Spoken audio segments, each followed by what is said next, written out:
Pero ¿te imaginas lo que es tener un hijo de 22 años que acaba de intentar asesinar a alguien y suicidarse? ¿Qué harías? ¿A dónde acudirías?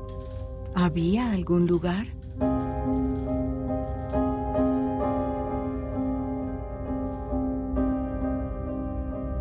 ¿Estás cómodo? Ujú. Bien. No estoy muy cómodo, tengo frío. ¿Tienes frío? ¿Te Sí. la pongo en los hombros? No, estoy bien. ¿Eres una buena persona? ¿Qué? ¿Eres una buena persona? No juzgo así a la gente. ¿Y la gente te juzga así? No lo sé. Nunca pregunto.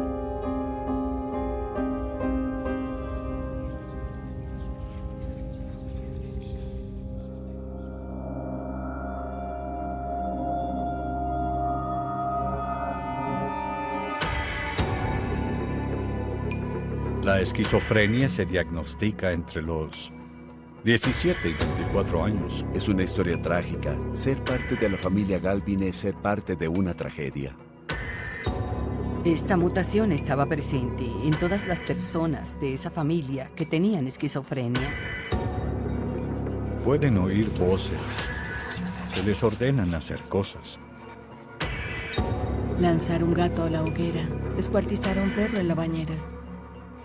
Esta familia nos dio la esperanza de hallar una cura para la esquizofrenia. Primero le disparó a ella y luego se disparó él. Todo empezó a ir mal. Mis hermanos se enfermaron. Ellos perdían la cordura. 6 hermanos esquizofrénicos.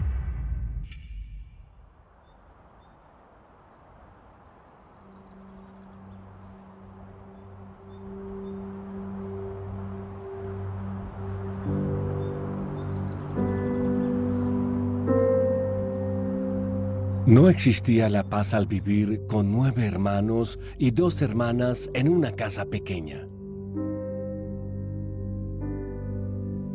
Algunos de los chicos eran muy inquietos, podrían ser demasiado bruscos y no juguetonamente.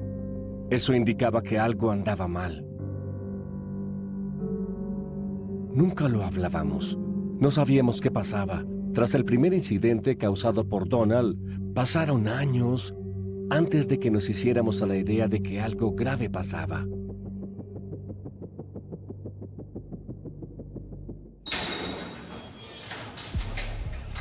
Diez de la mañana. Donald Galvin, de 24 años, fue puesto en custodia por un presunto suicidio y posible intento de homicidio. Mezcló ácido y cianuro y se encerró con su esposa en la habitación. Tenía poca comprensión y transmitía poca sensación hacia la gravedad de sus actos.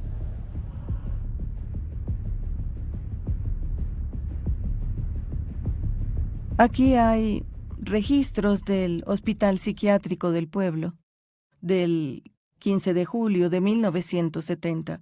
Eso es menos de un mes después del incidente con Jean.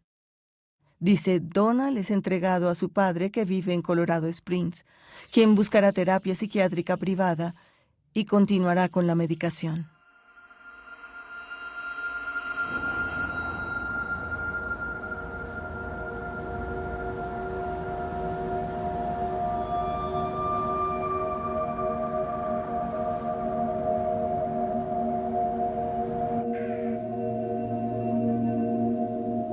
Don volvió perturbado. Esto hizo evidente que tenía un problema realmente serio. Donald estuvo mal de la cabeza durante casi toda mi vida. Llegó enfermo de la universidad cuando yo tenía 10 o 12 años, aunque pasaba mucho tiempo encerrado en su cuarto recitando las bienaventuranzas. Me era difícil ignorar su comportamiento cuando era niño.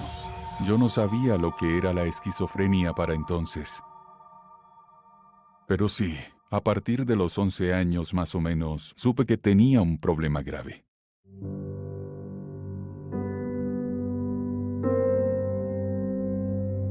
Convivir era muy difícil. A mis padres les costaba mucho tratar con Donald y su enfermedad. Él quitaba todos los cuadros de las paredes o rompía todas las estatuas de la casa o quemaba las fotografías en la chimenea. Una vez, de hecho, llegamos a casa y recuerdo que entré por la puerta y vi que los muebles ya no estaban. Pensé, ¿qué está pasando aquí?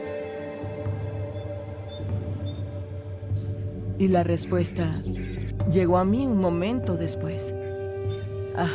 Donald otra vez. Sacó los muebles de la sala y la cocina y los llevó afuera, a la colina.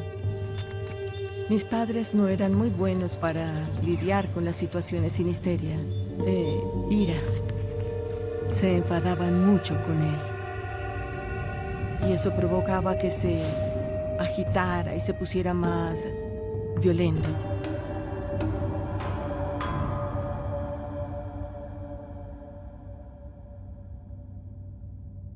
¿Cómo estás, Donald? ¿Cómo me ves? ¿Estás feliz? Sí, me va bien. ¿Crees que la gente te tenía miedo cuando eras joven? No, no lo creo. No que yo sepa, tal vez sí. Mamá sufría mucho, pero perseveraba. Donald la maltrataba muchas veces de imprevisto. Nunca sabíamos cuándo él haría algo estúpido, como ponerle un cuchillo en la garganta.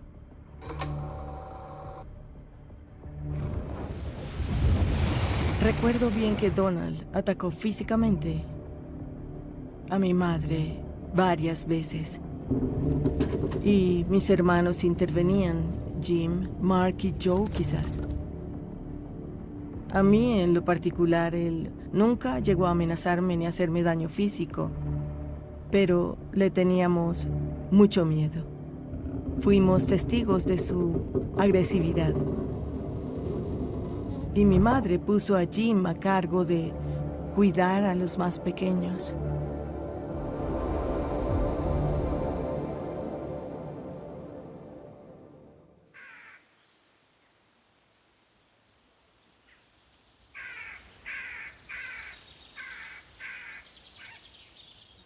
Jim era el que nos recogía y nos llevaba a casa desde la piscina.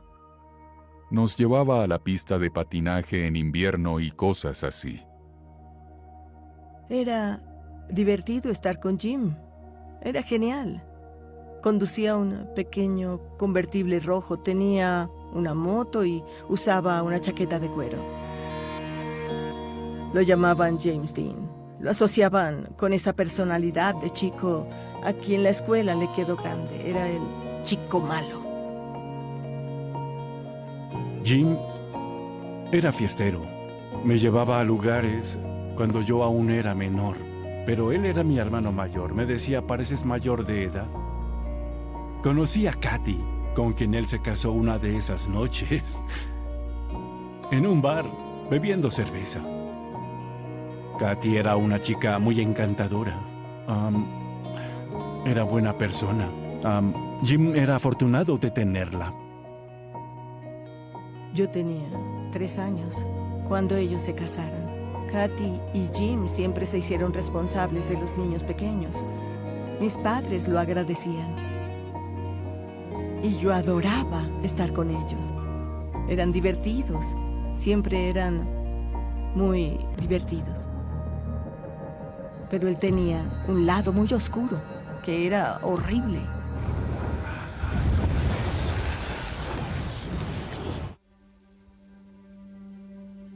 Sé que Jim les daba un gran respiro a mamá y papá, porque pasábamos mucho tiempo en su casa, incluso dormíamos ahí.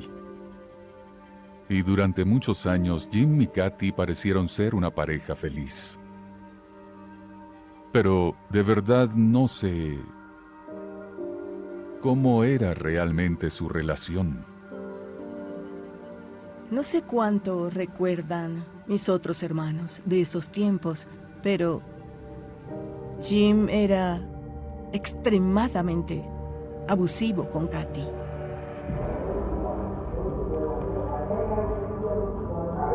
Llegaba tarde, ebrio, y enseguida comenzaba a pelear con ella. Los gritos resonaban, y nosotros lo oíamos. Estábamos al lado. A veces Jim se iba de repente, salía furioso, y Katy venía a buscarnos. Vengan, vamos al auto, vámonos, tenemos que irnos de aquí. Temía por nosotros. Pero yo podía o soportar eso o estar en casa con Donald, lo que me daba mucho más miedo porque implicaba cosas que no eran reales. El problema con Jim era más concreto. Sabes, yo quizá consideraba la violencia doméstica más aceptable que la esquizofrenia. Pero yo no sé qué era peor.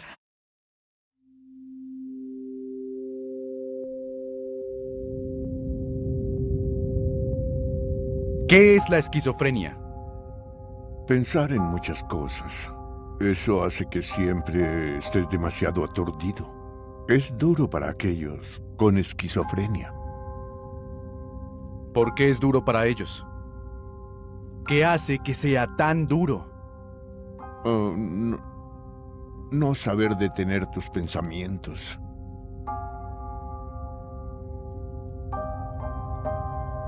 ¿Tú oyes voces en la cabeza?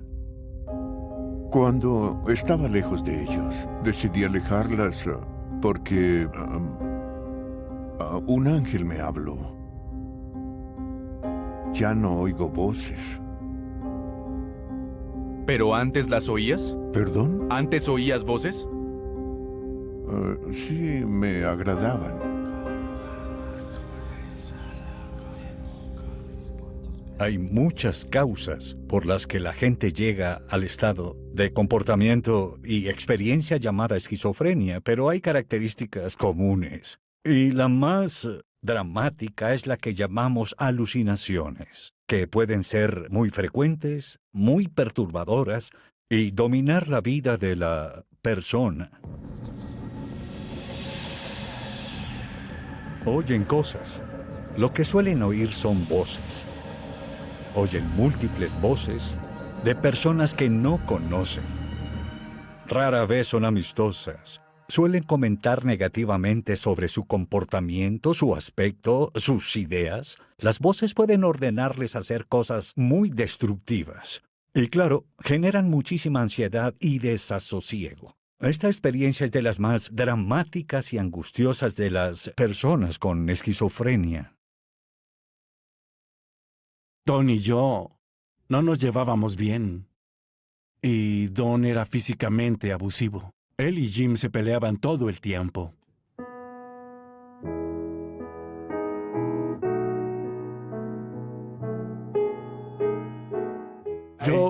Yo evitaba a la familia. Cuando me convenía hacerlo, prefería no ser parte de los conflictos internos.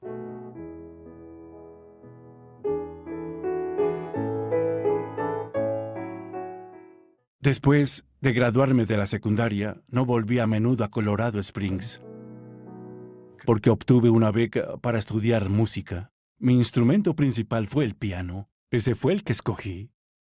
Y allí conocí a mi esposa. Fue en la Universidad de Colorado, en 1970.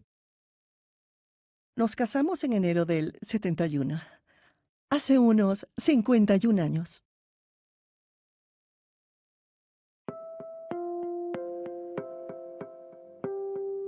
Cuando conocí a su familia, me pareció un poco inusual. Era en exceso ordenada. Y a Mimi daba instrucciones y todos las seguían al pie de la letra, como robots pequeños. No vi personalidades individuales de interés. Y me pareció extraño que cada niña tuviera su habitación, mientras que los chicos solo tenían 2 literas en un cuarto. 4 en un cuarto, 4 en otro y 2 en otro. Todo estaba en orden. Todos tenían una labor. Alguien ponía la mesa, alguien lavaba, alguien secaba. Mimi daba las órdenes y ellos obedecían. Era como un temor a que un error llevara a otros. Se supone que Acción de Gracias es un día para dar gracias por haber tenido una cosecha abundante y por todo lo bueno en tu vida. Mi madre preparaba una deliciosa comida para todos. Todo era bello. Las mesas eran hermosas, al igual que las vajillas y todo lo demás. No escatimaban. Pero lo que mostrábamos como familia no era lo que éramos. No sé qué provocó la discusión entre Donald y Jim ese día. Yo era el único en el comedor cuando entraron. Ellos se perseguían alrededor de la mesa. Jim era más rápido. Donald no lo atrapaba. Estaban en lados opuestos. Luego Donald levantó la mesa por completo y la volteó. Enseguida entró mi madre y los vio. Al ver todo el comedor hecho un desastre, tomó el rodillo y rompió la casita de jengibre. Y yo fui testigo. No entendía lo que estaba pasando. Querían atención. Eso era todo lo que querían. Estaban perdiendo la cabeza. Estaban mal.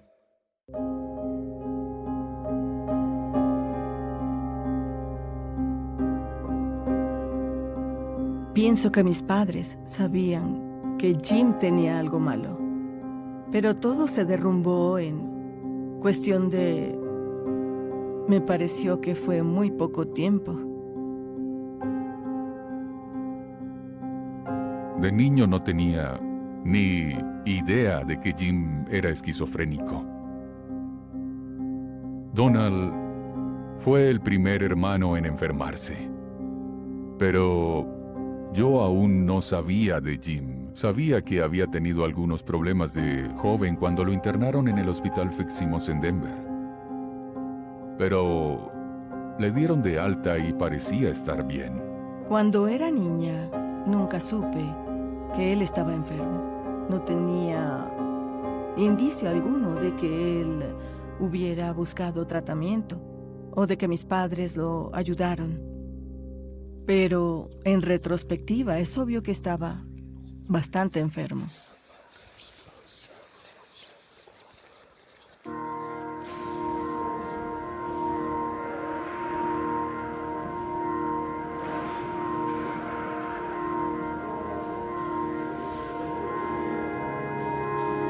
Era difícil creer todo lo que ocurría.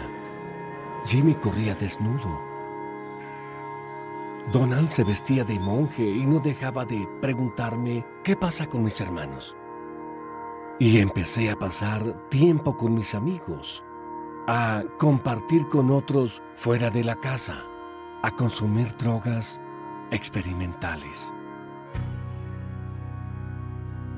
Casi todos nosotros experimentamos con drogas recreativas. Mis hermanos mayores me dieron marihuana a una edad muy temprana. En la secundaria consumía White Cross, que era speed, anfetamina. Y luego, también en la universidad, algunos hongos, ácido, cocaína. Cualquier cosa y, por lo general, todo al mismo tiempo.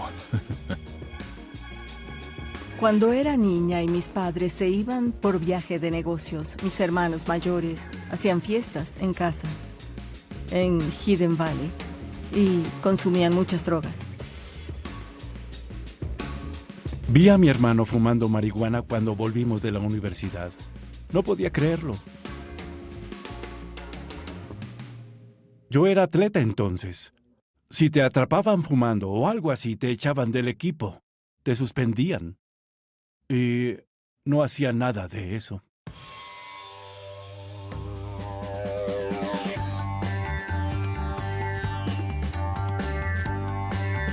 A mis hermanos Brian y Michael los consideraba verdaderos hippies originales.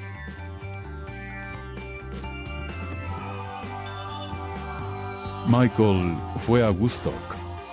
Definitivamente era parte de esa cultura cuando era joven. Este de aquí es Michael. Y puedes ver que cuando era niño era un niño muy, no lo sé, transmitía mucha paz y tranquilidad desde muy temprana edad. Mis padres estaban frustrados porque querían que encontrara una carrera y se dedicara a las cosas normales que debes hacer en la vida. Él era demasiado interesante para una carrera tradicional.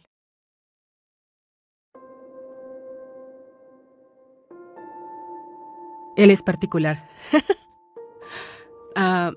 Mi padre, él siempre fue mi Peter Pan. Tenía 3 años cuando mis padres se separaron. Él siempre ha sido un nómada. A él le tomó mucho tiempo encontrar estabilidad en su vida. Siempre ha amado su música. En ella ha puesto toda su energía porque era su forma de escapar. Michael y mamá no se llevaban bien.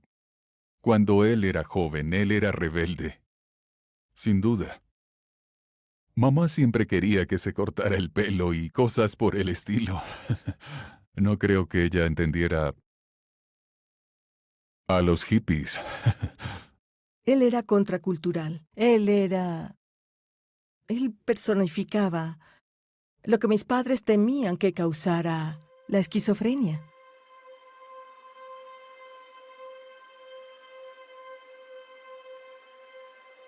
Vivir todo lo que él vivió de niño, procesar y atravesar esas cosas. Me imagino que lo habrá hecho preguntarse muchas veces en su vida, ¿soy normal? ¿Estoy bien? ¿Tengo esto? ¿No lo tengo?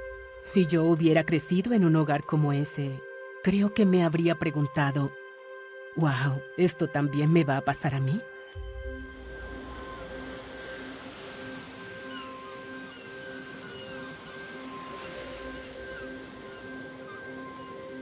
Michael estaba en California y un día, cuando tenía 17 años, se le ocurrió, debo estar cerca de la playa, voy a ir un rato.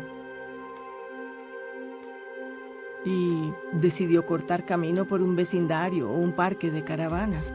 Alguien dejó un chorro abierto y él tomó un poco de agua. Llamaron a la policía y lo hicieron arrestar.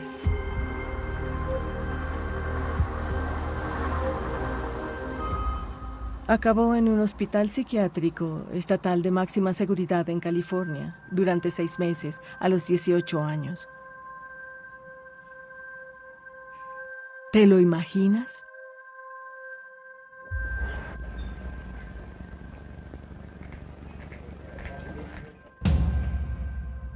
Mi madre estaba en casa con Donald, que no estaba bien. Y Jim tampoco estaba bien. Y ocurrió esto. No sabían qué pensar al respecto. Ser influencer es ser amado. Originalmente lo llevaron a prisión, luego lo transfirieron al hospital psiquiátrico. Creo que mis padres tuvieron que ver en eso. Dijeron, tal vez le pasa lo mismo que le pasa a su hermano.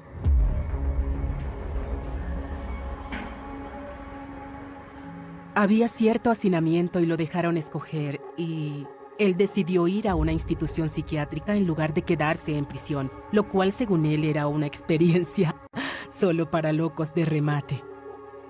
Pensó que sería más fácil. Pensó que iba a estar más relajado, pero en los años 70 los hospitales psiquiátricos no eran conocidos por su tranquilidad. Por lo que sé, estos eran un poco más aterradores de lo que habría sido estar en prisión. Mis padres estaban decididos a internarlo. Y a Michael le sorprendió el hecho de que ellos, sus padres, no lo entendieran. ¿Sabes?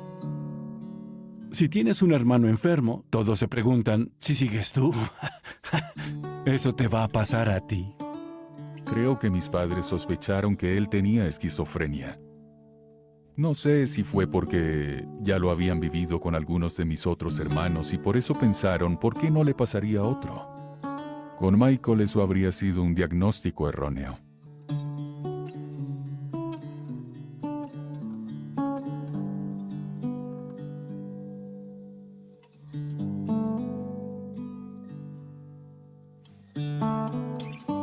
Mi padre siempre ha tenido que demostrar que no está enfermo como sus hermanos. En los años 60 y 70, si un joven tenía el cabello largo y era hippie, creían que algo le pasaba por no tener ese aspecto de chico normal y presentable, cosa que él nunca ha sido.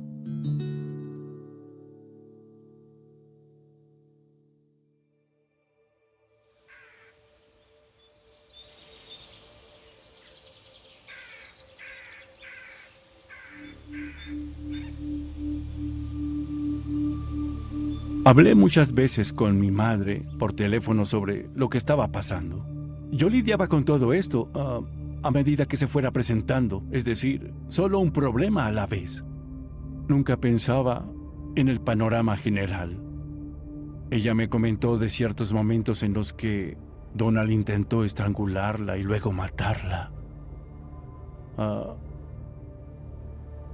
Debió ser aterrador. Tuvo que serlo. Donald Galvin, divorciado, 28 años, internado en el hospital el 1 de septiembre de 1973 por una orden del condado de El Paso. Justo antes del ingreso, tuvo una discusión con su madre por una medicación. Ella se la había quitado y, según consta, él la sujetó por el cuello y empezó a sacudirla. Ella se asustó y los otros chicos presentes los separaron. Solía haber conflictos por la medicación. Los conflictos eran a menudo porque mi madre debía controlar su consumo, administrar la medicina y evitar una sobredosis. Había medicamentos para tratar la esquizofrenia que aparecieron a principios de los años 50 y estos medicamentos llamados antipsicóticos se usaban de forma rutinaria. Su objetivo era calmar a los pacientes, evitar que parecieran agitados y que tuvieran ideas a las que nadie pudiera encontrar ningún sentido. Sí ayudaban a disminuir esos síntomas, pero con efectos adversos. Los que tomaban estos medicamentos parecían zombies. Hay personas que toman o dejan la medicación de forma crónica. Y he concluido que es mejor seguir tomándola e intentar cumplir con ella, pero siendo muy sensible a los efectos adversos ya que pueden ser incapacitantes. Cualquiera se aterraría si le dijeran que debe tomar una medicación que puede provocarle convulsiones, diabetes o un aumento grande de peso. Y hay que mantener el equilibrio. Suele ocurrir que dejan de tomar la medicación. La mayor razón por la que ocurren recurrencias en la enfermedad es por la abstinencia.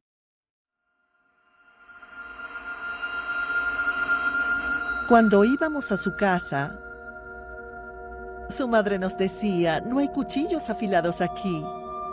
Y eso lo dice todo.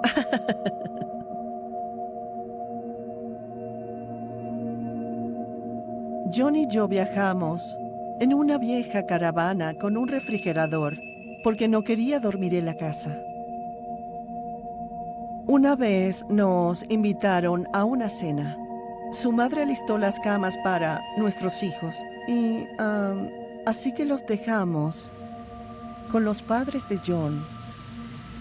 Tardamos unos 20 minutos en llegar al lugar de la cena. Cuando abrieron la puerta principal nos dijeron, hay una emergencia en su casa, deben irse ahora mismo.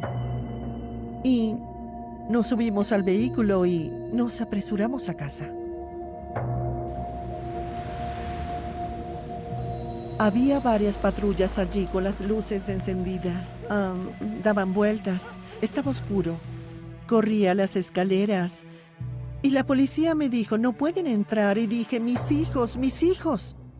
Y nos dejaron entrar.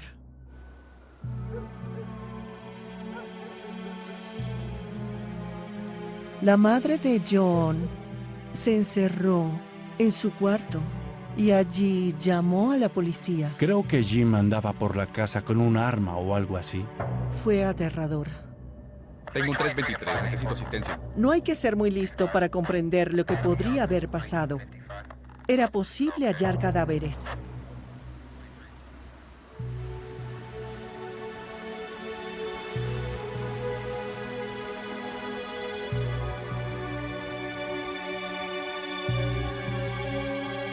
Nunca volvieron a quedarse ahí. Luego de ese incidente, preferimos quedarnos en otro lugar.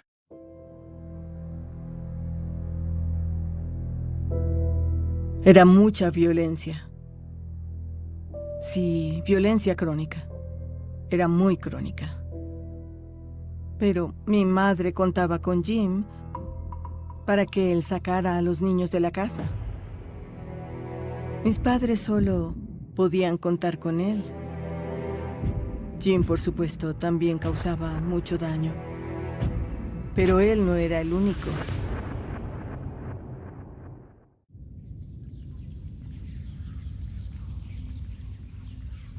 ¿Quién es tu hermana o hermano favorito?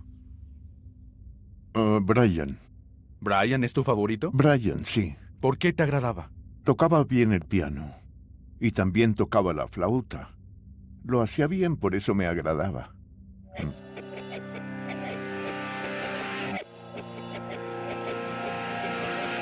Aquí está la estrella de rock, Brian.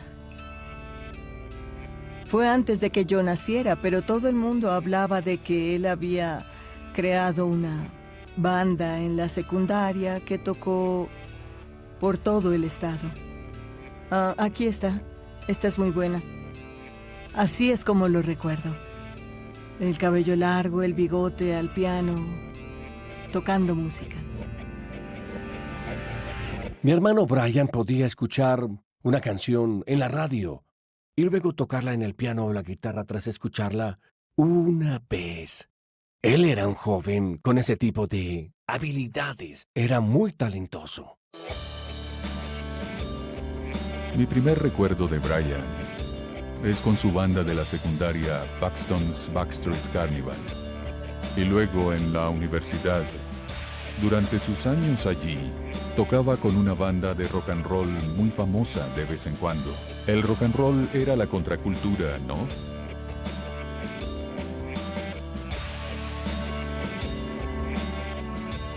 Mamá y papá eran parte de la clase dirigente. Seguían las reglas. Pero la cultura en ese momento, en los años 70, era de droga, sexo y rock and roll, y muerte al gobierno por la guerra de Vietnam. Eran tiempos diferentes.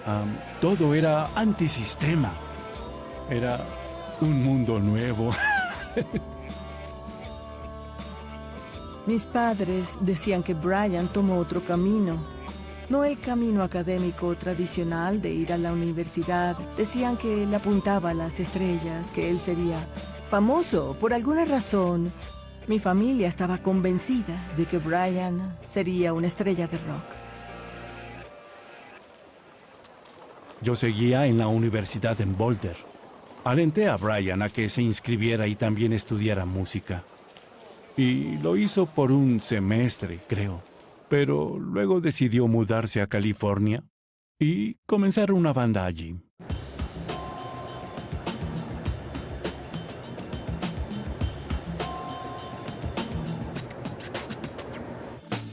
Estaba metido en la cultura hippie, famosa en esa época.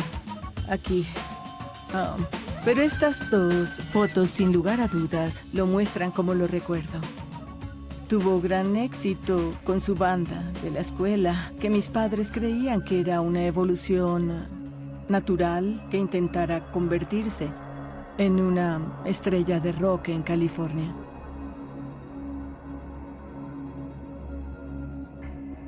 Pero Brian no se convirtió en una estrella de rock y no fue famoso. No, tristemente no.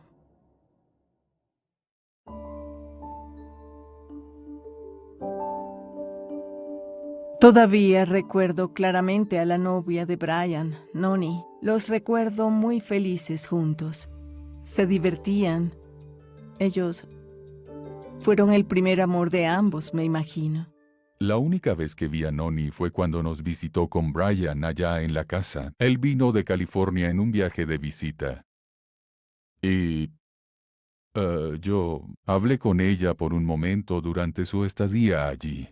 Parecía una chica muy tranquila y tímida, quizás un poco introvertida.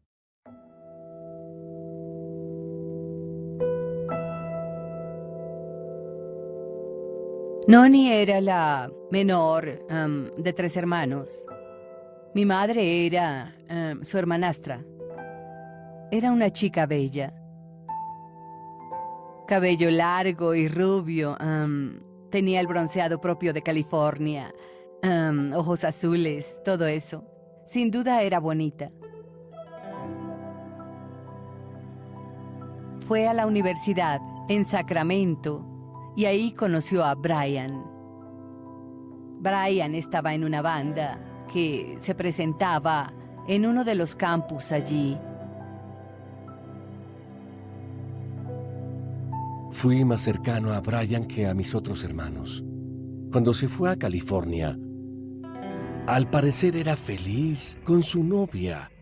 Y ahí nunca hubiera imaginado que hubiera podido hacerle daño a otra persona.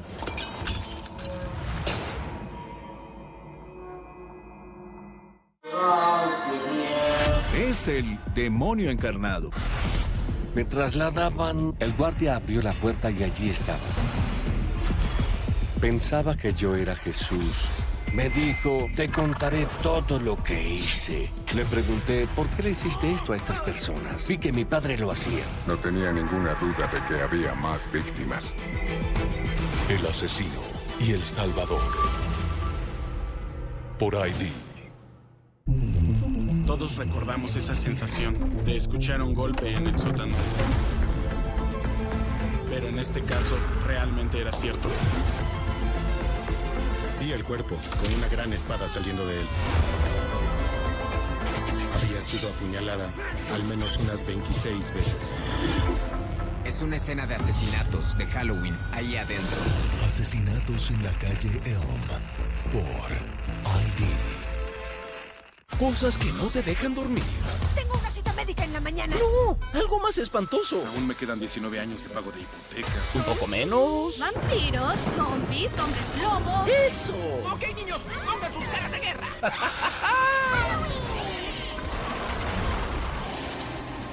En octubre mantén los ojos abiertos. ¡Ay, qué bonitos ojos tienes! Para no perderte nada. ¡Esto es increíble! Octubre sin dormir. ¿Dónde estamos, Max? Mucho más que ver.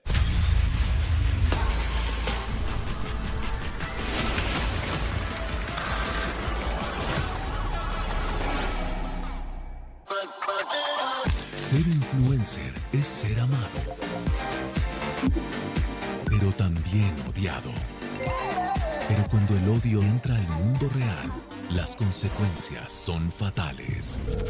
Estos crímenes reales muestran el lado oscuro de la fama. En el mundo digital, el peligro siempre está en línea. Asesinatos en las redes sociales. Por ID. Nadie que ame a un ser humano haría esto. En la mente de estos criminales. Tranquilo. Luis Alfredo Garavito Cubillos. Frío. Luis Alfredo Garavito Cubillos. Calculador. Luis Alfredo Garavito Cubillos. Una sola muerte. Ella probablemente tenía una lista de chicas que salía a cazar todos los días. Nunca es suficiente. Aún no encontramos todos los cuerpos. Una de las escenas más horribles que encontré en mi carrera. Noches de asesinos seriales. Por ID.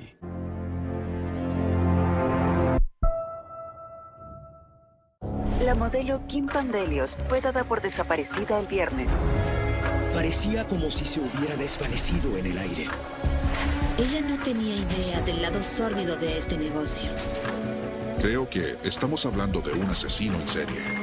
Es aterrador que haya gente en este mundo que parezca normal, pero que por dentro sean pura maldad. Letalmente rubia. Por ID.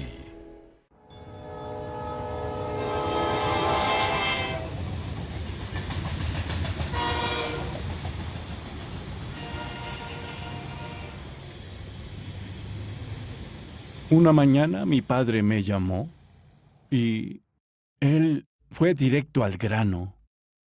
Así que usó exactamente estas palabras. Dijo, oye, tu hermano falleció. Y yo quedé en shock. No hablamos mucho más después de eso.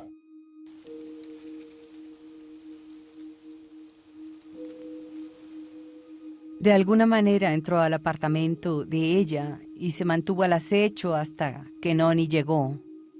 Para entonces, yo no conocía la gravedad de la violencia en lo que ocurrió. No me lo dijeron de inmediato. Primero le disparó a ella y luego se disparó él. Los oficiales del comisario investigan un homicidio-suicidio que involucra a una chica de 19, Lorelai L. Smith, de Lodi, esa es Noni, y Brian Galvin, de 22, de Sacramento.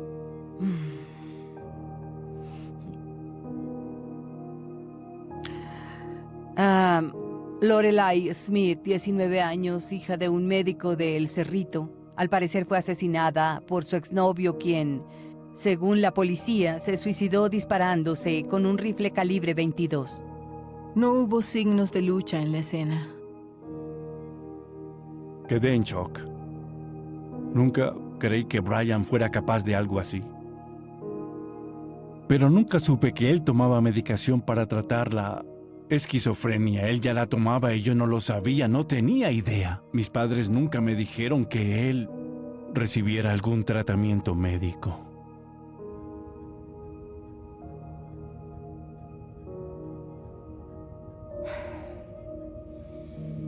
Yo culpo a Brian por lo que hizo. Pero no puedo culparlo de todo y ya debido a su enfermedad.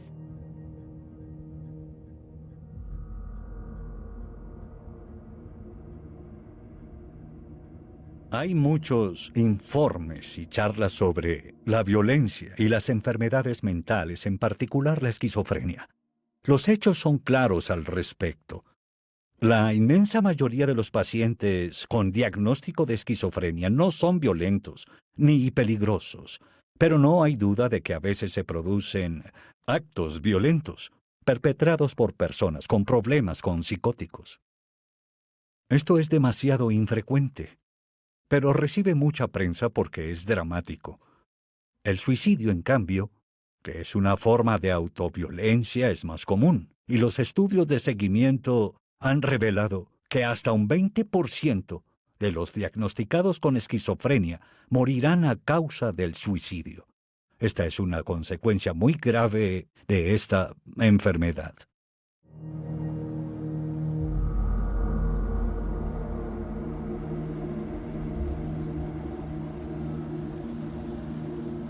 Tras la muerte de Brian, creo que hubo mucho más entendimiento sobre las enfermedades mentales en nuestra familia.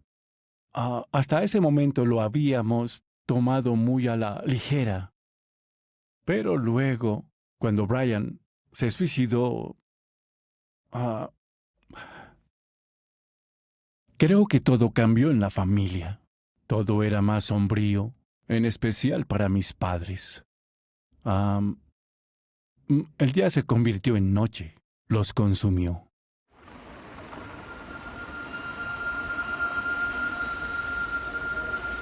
Hubo momentos muy aterradores. La policía iba a la casa para resolver algo con algunos de los chicos. Y a mi hermano mayor, Jim, la enfermedad lo afectó de manera diferente a Don. Era violento. Su forma de tratar a Katy siempre era violenta. Y también era abusivo con mi hermana Mary. Lo sé. El sentimiento general en la casa era de completa incredulidad. ¿Cómo había ocurrido tal tragedia? Mis padres estaban angustiados, claramente como cualquiera lo estaría, por la muerte de Brian. Y mi madre estaba muy ocupada con Donald.